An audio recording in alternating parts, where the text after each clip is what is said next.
Good morning everyone, আমার একটি নতুন ভ্লগে আপনাদের সবাইকে ওয়েলকাম। আজকে আর সকালবেলা হাঁটতে যাইনি, কারণ আজকে সকালবেলা ঘুম থেকে ওঠার পর থেকে জানি না কেন মাথাটা প্রচণ্ড ব্যথা করছিল। আর বাইরে দেখো কত কড়া রোদ উঠেছে এই সকাল সকাল। তো আমরা বেরিয়ে পড়েছিলাম বাজারের জন্য। আমার একদমই যাওয়ার ইচ্ছা ছিল না, কিন্তু বাজার তো করতেই হতো, তাই দুজনে মিলেই বেরিয়ে পড়েছিলাম বাজারে। আর এই রোদটা দেখে তো মনে হচ্ছে যেন দুপুর 12টা 12:30 বাজে। তো এটিএম থেকে আমরা বাজারে চলে গেলাম এবং বাজার করে বাড়ি চলে আসলাম, কিন্তু আমার মাথা ব্যথাটা প্রচণ্ড বেড়ে গেছিলো। আমি বাড়িতে এসেই শুয়ে পড়েছিলাম একটু রেস্ট নেওয়ার জন্য।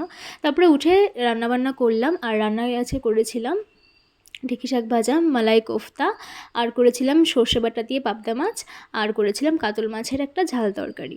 আর দুপুরে লাঞ্চে আমার লেবু তো মাস্ট রাখতেই হবে, ছিল সাদা ভাত, লেবু, আর ঢেঁকি শাক ভাজাটা জাস্ট টু গুড হয়েছিল, রসুন সাম্বার দিয়ে করেছিলাম। তোমাদের কার কার ঢেঁকি শাক ভাজা পছন্দ অবশ্যই কিন্তু কমেন্টে জানাবে।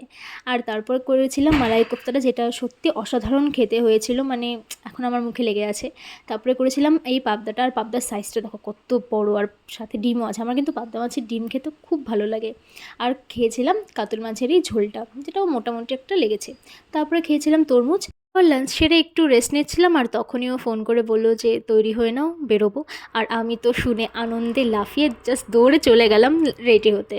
তো কোথাও যাইনি, জাস্ট আশেপাশেটা একটু ঘুরে বেড়াচ্ছিলাম, যেহেতু প্রচণ্ড রোদ ছিল সারাদিন, আর বিকেলবেলাটা এরকম একটা ভালো একটা ওয়েদার ছিল দেখে আমরা বেরিয়ে পড়েছিলাম। তো মেনলি গেছিলাম ওই তিস্তা উদ্যান সাইডটাতে, তিস্তা পার্ক যেখানে রয়েছে। তো কোথাও গিয়ে বসিনি, জাস্ট একটু ঘুরে আসলাম। আর এই গাছপালা ভর্তি রাস্তার মাঝখান দিয়ে যেতে কী যে ভালো লাগছিল, সুন্দর একটা পরিবেশ, সাথে একটা সুন্দর হাওয়া বয়ে যাচ্ছিল চারিদিকে, বেশ ভালো লাগছিল। আর এই পুকুরটায় দেখো কত ফুল ভরে আছে, দেখতে ভীষণ সুন্দর লাগছিল। তারপরে একটু তিস্তা ব্রিজের ওখান থেকে ঘুরে আসলাম, কিছুই না, জাস্ট একটু এগিয়ে গিয়ে ইউটার্ন নিয়ে ফেরত এলাম। আর সন্ধে নেমে গেছিলো, ভীষণ সুন্দর লাগছিল, সাথে একটা সুন্দর একটা হাওয়া বইছিল। সারাদিনের গরমের পর যে এই রিলিফটা, এটাও দরকার ছিল প্রচণ্ড। আর চাঁদটাও ভীষণ সুন্দর লাগছিল।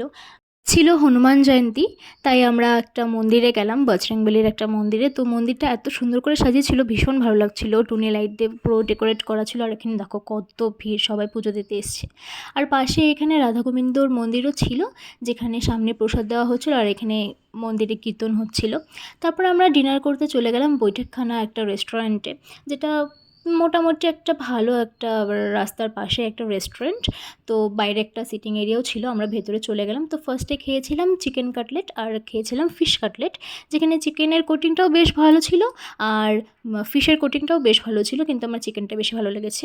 তারপর আমরা অর্ডার করলাম একটা বাসন্তী পোলাও আর চিকেন কষা কম্বো, যেটা খেতে একদম দুর্দান্ত, পোলাওটা এত সফট আর চিকেনটাও ভীষণ সফট ছিল। আর একটা কম্বো অর্ডার করেছিলাম, ছিল বাসন্তী পোলাও আর মাটন কষা, কিন্তু মাটনটা একদমই বাজে খেতে হয়েছিল, ভালো করে কুক হয়নি, খেতেই পারছিলাম না, প্রত্যেকটা পিসই প্রচণ্ড হার্ড ছিল, খেতেই পারছিলাম না, পুরোটাই ফেলে দিয়েছি। তো ওটা তো আমি একদমই সাজেস্ট করবো না।